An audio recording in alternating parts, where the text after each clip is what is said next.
ఆ లైట్ కూడా వేసి పెట్టినది కరెంట్ వస్తుంది వచ్చేస్తుంది.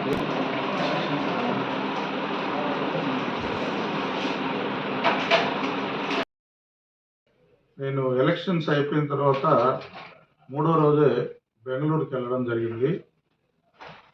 మోకాలు ప్రాబ్లం ఉండింది, దానికి సర్జరీ చేశారు. గత 40 రోజులుగా నేను బెంగళూరులోనే ఉంటున్నాను. బెంగళూరు వెళ్ళిన తర్వాత మొన్న వారం రోజుల క్రితం బైపాస్ రోడ్లో నేను నిర్మించిన గోడల్ని ధ్వంసం చేశారని తెలిసింది. ఏకోజామున 3 గంటలకు వచ్చి ఎవరో తెలియకుండా దొంగల్లాగా మోసం చేశారు. ఆ స్థలం నేను మేలో 3వ తేదీ నాకు పూనూరు రత్నావళమ్మ రిజిస్టర్ చేయడం జరిగింది. ఆ స్థలాన్ని ఆమె రమణయ్య అనే దగ్గర 82లో కొనుగోలు చేసింది. దానికి ప్రభుత్వం నాకు 1 వీలు అడంగళ్ళు అన్నీ కూడా ఎంఆర్ఓ గారు ఆ స్థలానికి 40 సెంటు స్థలానికి సంబంధించి ఇవ్వడం కూడా జరిగింది.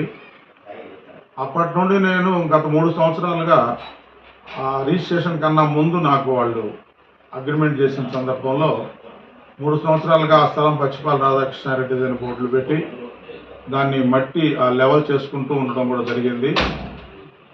అప్పుడు 1-2 సార్లు జక్కంరెడ్డి భాస్కర్ రెడ్డి గారు వచ్చి మా మనుషుల్ని నాకు కొంత భాగం ఇక్కడ ఉంది, కొంత భాగం ఇక్కడ ఉంది, దీంట్లోకి రాబాకండి అని చెప్పడం జరిగింది. మా వాళ్ళు నేనున్నప్పుడు ఎప్పుడు ఒక్కరోజు కూడా భాస్కర్ రెడ్డి గారు రాలేదు అక్కడికి. వచ్చి బెదిరిస్తుండేవాడు అప్పుడప్పుడు.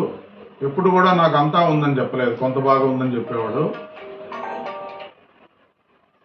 ఆ తర్వాత అన్ని హక్కులు రిజిస్ట్రేషన్లు 1 వీలు వచ్చిన తర్వాతనే నేను వాల్స్ కట్టడం జరిగింది.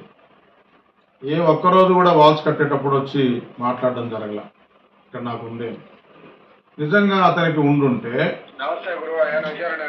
గత 4 సంవత్సరాలుగా రాధాకృష్ణారెడ్డి స్థలము అని బోర్డు 4 దగ్గరలు పెట్టున్నా, ఒకటి దగ్గర కూడా కాదు.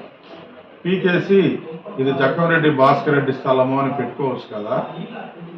మరి ఏదీ లేకుండా నేను లేని టైంలో ఏకోజామున వచ్చి గోళ్ళ పగలగొట్టి ధ్వంసం చేశారు. ఇది ఎక్కడి న్యాయమో అని అడుగుతున్నా. అధికార పార్టీ వాళ్ళు సహకారంతో, నేనైతే ఎవరి పేర్లు చెప్పను, అవసరం కూడా లేదు, ఎవరో ప్రోత్సహించారు అతన్ని ఏమో వదిలే కొట్టేయండి అని. నాకు తెలిసి గౌరవ శాసనసభ్యులు మొట్టమొదటగా వేమిరెడ్డి ప్రశాంతమ్మకు నేను అభినందన తెలియజేస్తున్నా. 55,000 మెజార్టీతో గెలవడం కూడా అభినందనలు. ఆమె ఎప్పుడు కూడా నేను విచారించాను, ఈ గోడలు పగలగొట్టిన తర్వాత నాకు కూడా పరిచయాలు ఉన్నాయి ఆ కుటుంబంతో. నేను విచారిస్తే ఎప్పుడూ నేను ఇలాంటివి ప్రోత్సహించను, కోవూరు అభివృద్ధికి మాత్రమే చూస్తాను తప్ప ఎప్పుడు కూడా ఇలాంటివి నేను ప్రోత్సహించనని ఆమె నోటి గుండా విన్న మాటలు కూడా నేను విన్నాను. నిజంగా ఆమెకి కృతజ్ఞతలు తెలియజేస్తా ఉన్నాను. చాలా గొప్ప మనస్తత్వంతోనే కోవూరుని అభివృద్ధి చేస్తుంది ఆమె, చేస్తుంది కూడా.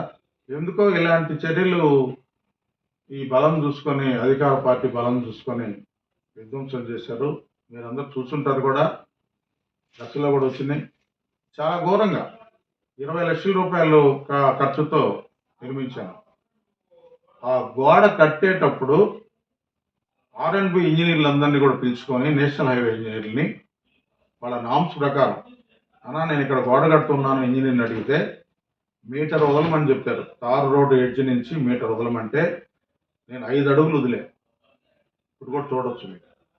5 అడుగులు వదిలి పుట్టి గోడ కట్టేటప్పుడు ఆ కార్నర్ కూడా మళ్ళా మేము గోడ కాలమ్స్ వేసినప్పుడు మరలా ఇంజనీర్లు అందరూ వచ్చి ఈ ఈశాన్యంలో కార్నర్ వైపున పెద్ద లారీలు తిరగాల, ఇంకా ఒక 10 అడుగులు మీరు వదలండి అంటే మళ్ళా వాళ్ళ నామ్స్ ప్రకారమే అన్నీ కూడా R&B నామ్స్, హైవే వాళ్ళ కాలువల వల్ల డైన్స్ ప్రకారం ఏ హక్కు లేదు అక్కడ.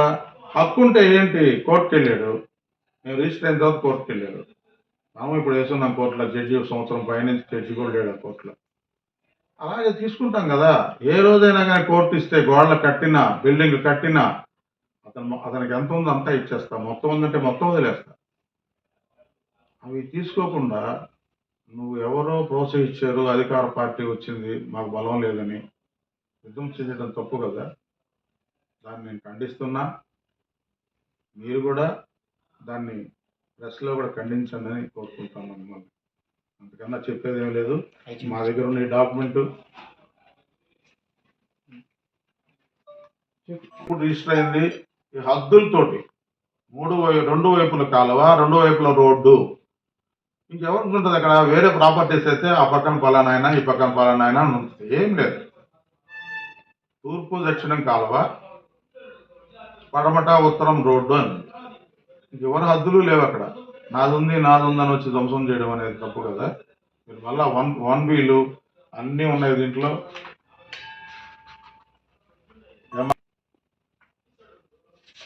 ఎంఆర్ఓ గారు ఇచ్చిన అడంగలు, పద్మజ ఎంఆర్ఓ గారు ఇచ్చింది అన్నీ పెట్టుకొని నేను ఉన్న శివాయిలోకి వెళ్ళానా, వేరే వాళ్ళ స్థలంలోకి వెళ్ళానా, ఇన్ని పెట్టుకొని నా ప్రాపర్టీలో నేను గోళ్ళు కట్టుకుంటే ఏకోజామున వచ్చి దొంగల్లాగా ధ్వంసం చేశారు.